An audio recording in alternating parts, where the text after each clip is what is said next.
I did this for Capricorn, actually. Let's just do this for everyone. So what's underneath this? If we're all balanced, because this is from the bottom of the deck, right? The underlying energy. We have the Six of Pentacles. And this is about, I'm guessing a lot of you have figured out a balance in your work, in your relationships. You know, I want to get back what I put into stuff. It's a really beautiful energy to have as an underlying energy, actually. Knowing that, you know, whatever you put in, you want the same back. And this is the solution to like codependency and all of those kinds of things, or where we're workaholics and we work extra hours and we don't get paid for it. This very much says, I know my worth. I know my worth. And what was underneath that? The Fool. The Fool came up underneath that. And that's what allows you, right? When you get this kind of balanced place, it's not because you want to stay there. You get to that balanced place to allow you to take a leap of faith, to go forward. Because you're grounded enough, you're stable enough now to go chase something new, to go do something new. We'll pop that over here. And so, yes, you know, very balanced energy, like I said. It's called the Charity card, and I don't really like that term for it because both people get something out of it. I see this as the minor arcana version of justice, because of not just because of the scales, but there is an element of fairness and balance here. And both people get something out of it. The picture is actually quite misleading because we see a rich guy giving to the poor. But his scales are balanced. That's why he has extra. That's why he gives it. He's not giving away something that, you know, it's not going to unbalance his scales. It's to balance himself, to feel balanced within himself. He gives to the poor. Now, they are actually giving him something back. They are giving him the opportunity to do this. So it is give and take. It is balanced, give and take. Nice, beautiful energy, like I said, to have as your underlying energy. And where does that lead? Well, we have the Eight of Wands coming up at the heart of this. Where are you taking all of that? There's this kind of sense of stability, strong stability that's here. But it's kind of like the launch pad of, well, where do I go now? Where do I take this? Eight of Wands can be communication. It can be getting the information that we want. It's opportunities that come in. And I want to say that, you know, that with the Eight of Wands, and I talked about this at the end of Capricorn's reading as well, that, you know, my biggest kind of concern with people, especially I see it when people book readings around this time of the year, is what will happen? That's what people ask. What will happen? And it's like, nothing. We'll have the same kind of year. This is about taking it a step further. Whatever happened in your past, it's left you here in this very balanced place. People that this reading is for, you're going forward. Right, you might see opportunities now where you didn't see any before. Everything might have looked like there's nothing there. You might be ready to have conversations with people that you weren't ready to before. And the reason I'm saying you weren't ready to before is because we have the Seven of Swords coming up in the past. Now, on a very mundane level, and you know I don't usually read generals like that, but at a very mundane level, think about this. With the Eight of Wands coming up, with its kind of a message of communication back and forth, right? Seven of Swords is a conversation that maybe you didn't want to have in the past. Or clearing up a misunderstanding. This is that liar, cheater, deception kind of energy, right? The thief and the knight energy. There could have been a misunderstanding. And now that gets cleared up. So that's a very mundane level message of what's... if I see it, I will say it. That's what I'm trying to say. So if I see a specific message, that's up for someone out there. But the Seven of Swords is in the past. You weren't ready to take a risk. And it did feel like a risk. Why would it have felt like a risk? Because you didn't see what you'd get back from it. You're not going to just do something for the sake of it, or that it's risky, or that, you know, this could be wanting to escape a situation. The Seven of Swords can indicate that. And that can indicate travel then in that sense. But there is movement forward. Movement forward based off of this kind of very grounded, stable energy where you find yourselves right now. And there's no surprises that the King of Swords comes up here. Now, have a look at this. If we're looking at the Seven of Swords as, you know, keeping things in the shadows, you know, we might have been working on something and we're keeping it in the shadows, or we're developing a new truth for ourselves, figuring out where we've been lying to ourselves. And as when other people don't lie to us, we lie to ourselves, right? It's that whole thing of, let me give you an example how I'm registering this energy. It can be, oh yeah, I'm working on myself. And it's like, you're not actually working on yourself. You're hiding away from the world. So you don't have to deal with triggers or conflict or all of that kind of stuff. That switches up completely because we have this person who doesn't want to take a risk, who's kind of being shady and hiding out in the shadows. to the King of Swords, who's upfront about his truth. He's very honest. He speaks his mind. And you're able to do that now. This is Aquarius. This is the card for Aquarius. Yes, you might be dealing with a Gemini or a Libra because it covers all the air signs. But think about it.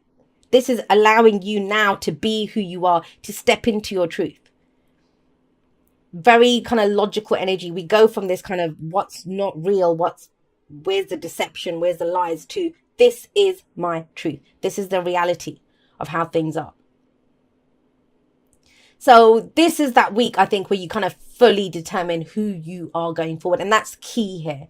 All of the messages that I've been seeing in the dailies that I pull on Instagram and Facebook, they've been pushing towards this as well. That, you know, figure out what your truth is. Figure out what your narrative is. Figure out what you think.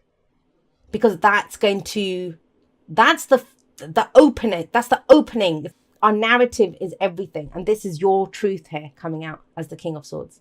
He knows. That's his thing. I know. He's the advisor. He's the consultant. He's the lawyer. He's the one that we go to for answers because he knows. And it's about knowing what you know, Aquarius. And I'm hoping that will make sense to those that understand what I'm trying to say. So where do you go from this? You're balanced. You know what works. You know what you're willing to put in and what you get back. This energy of, and it's kind of interesting because I've only done 2 readings so far, but even Capricorn got a difficult energy in the past. Like, that's the only thing that can trip you up right now, is if we go back to those old ways or allow that to creep in. This, whatever this was, you're not there anymore. The King of Swords very clearly says that. He's not hiding in the shadows. He's not sneaking around trying to get swords. He has his bloody sword. Biggest bloody sword you'll see. And he sits there in his truth, speaking his mind, able to find the words to say what he's thinking. And the downside of the King of Swords, and all the cards have, you know, higher and a lower vibration, is that he can detach from his emotions and come across as kind of cold. Trust me, I've had to do that recently as well. I've been over-explaining where I am, just to my loved ones. I mean, people that I give a shit about, not to just anyone, but I've been over-explaining it just to make sure that people understand where I'm coming from. Because there has been this very kind of mental, logical, you know, thought kind of energy that's been around. So what happens? Now you're ready for that change. Have a look. We've got death coming in. This is transition. This is change. And we have movement here. We have death sat right underneath the 8 of Wands. This is the opportunities coming now. And it's almost as if nothing happens in a vacuum. I say that all the time, right? But this is the spaces that are left. From whatever has been lost, whatever you've left behind now. That's what allows this new energy to, how it comes in. Because of this, the space. This is real change. And the thing is, have a look at what the advice is around this. This is what I'm telling you. It's so important to know what your story is, what your narrative is. I look at the comments sometimes, and you know when people say, yeah, I've given up or whatever. I absolutely 100% agree with you. I 100% agree with you because that's your truth. That's your truth. Now, if that wasn't your truth, what would your new truth be? And the reason I'm going on about this is because the 3 of Wands is about your expectations. It's about your expectations. Some people are expecting more of the same. You will get more of the same. And I don't mean that in a bad way. I'm trying to show you how much power you have. And you know, sometimes we think, well, I don't know how to change what I believe. I don't know how to change what I'm thinking. I don't know how to change.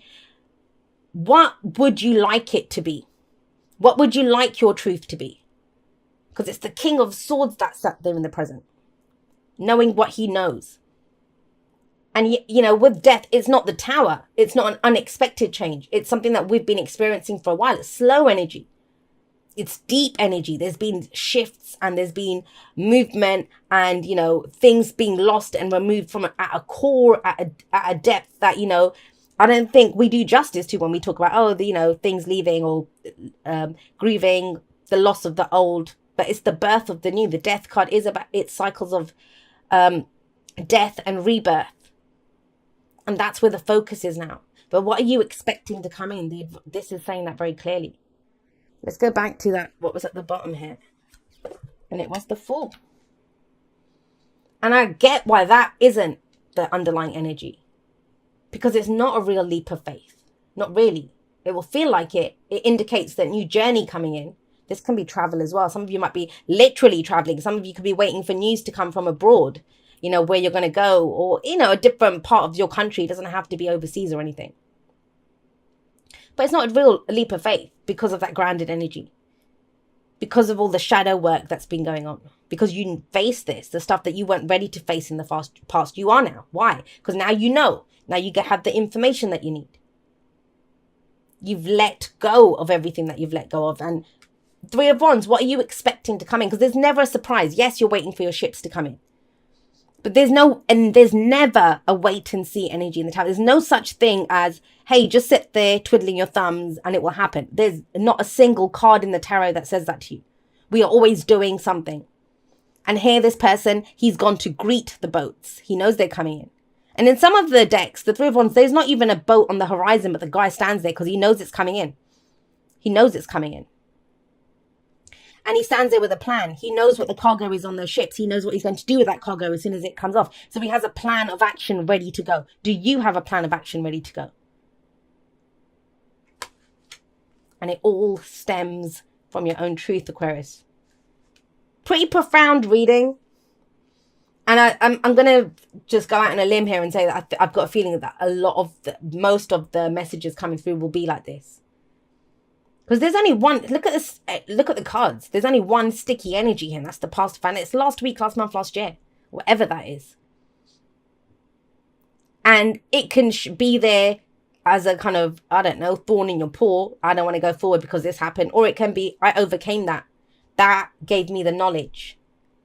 I kind of get the sense that this is lack of confidence and this is confidence in your truth.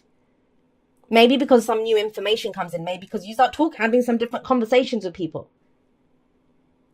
But this is transformation. Everything changes with the Death card. And so your expectations are going to change based off that too, right? Where are you taking it? Where are we going? Thank you so much for watching your reading. I am going to be doing a live outro. You'll either see the notification up depending on when you see this, or I will link it at the end of this video if once I've recorded it and done it, of course. I love you guys very much. I will see you next time, but that's all for now. Goodbye.